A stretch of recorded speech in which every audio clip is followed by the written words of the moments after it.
Excuse me, sorry to bother. I was wondering if it might be possible to get the trading cards, if you have any. More on that later. I always wondered which airline would pop my business class cherry, and the honor goes to Delta One for my inaugural flight. My name's Aaron, and I'm a travel photographer and content creator based in New York City.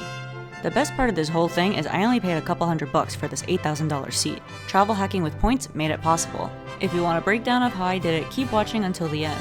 Normally, I stretch my points across many economy flights, but as I get older, I simply can't be sitting in economy for long-haul flights anymore. It's starting to wear on me, which I know is a completely privileged take. I always thought I'd be low-key and chill about sitting in business class for the first time, since wealth is supposed to whisper and all that nonsense, but that's all a lie. Have you seen their fugly Birkins and super yachts? I'm gonna be so cringe about it because this is something to be proud of. I'm celebrating this one. Right before boarding, I noticed my pass had the dreaded quadruple S printed on it. It stands for secondary security screening.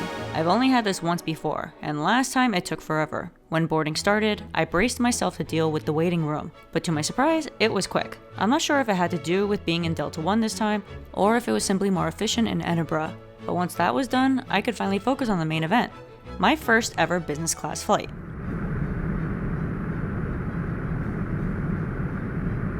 The aircraft's a Boeing 767-300, one of the older ones, with a 1-2-1 seat configuration. I have the heart of a window seat, but the bladder of an aisle seat. However, with this configuration, I get the best of both worlds. Since I was flying from Edinburgh, Scotland into JFK, instead of departing out of JFK, I wasn't able to access the Delta One lounge, which is an added perk to the seat.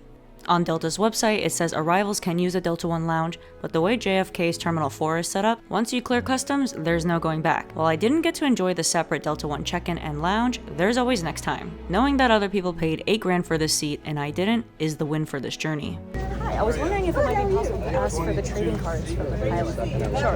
Thank you. Thank you. Oh, they're pants actually. Are you kidding? They're very comfy. Oh, you have like the most amazing travel pants. Yes, they're from a small shop, I think, based in Porto, in Portugal. Cool. Yeah. They're so comfortable. Yes, they are. So cheap. Yes. Excuse me, sorry to bother. I was wondering if it might be possible to get the trading cards, if you have any. Thank you so much, and that's perfect. I can just give it my friend who's here as well. Thank you so much. I want a picture with the cards. Sure. As a flight attendant came up. Oh no. They told me to come up to you guys, so thank you. Yeah. So cool. Which aircraft is this? This is a 767-300, Okay. which is that one. Got it. There we go. Thank you. Got the trading cards from the 767. Flying back from Edinburgh to New York City, I had 6.5 hours to enjoy the good life. When you first board, the flight attendants present you with a complimentary Prosecco, mimosa, or orange juice before takeoff. I'm a shots girly, but one of the times when I went to Vegas, my crew cleared out all the Jameson bottles on board all before 10 a.m., and I got vertigo. So OJ for me it is. I was so happy to learn the chairs are massage chairs, which I had no idea, but I kept pressing the button to massage my back. Now let's go over the Amenity Kit. This year's partnership is between Delta and Missoni, a renowned Italian fashion brand known for its zigzag patterns. The design teams created an exclusive pattern and color palette that pays homage to Delta's 100-year flying heritage. Inside the kit are a pen, earplugs, a toothbrush, Marvis toothpaste, custom socks, slippers, Grown Alchemist skincare products, and an eye mask. My kit actually didn't have the custom socks and slippers, just regular Delta ones. I wonder if it had to do with the aircraft, seeing as it's one of the older models. Either way, most of these items will be useful for my other trips since they're travel sized. Passengers can expect a Missoni bedding set designed for Delta, which includes a duvet and sleeping pillow. Once you're in the air, meal service immediately starts. It's a multiple course that includes starters, a main entree, snacks, and dessert. This experience is so different than what I'm used to. Rather than me opening up my food tray, the flight attendant does it for me and then lays out a napkin on top. Having dined in multiple top-tier restaurants, I'm aware of the treatment you get under the guise of white glove service, but this felt a little infantilizing?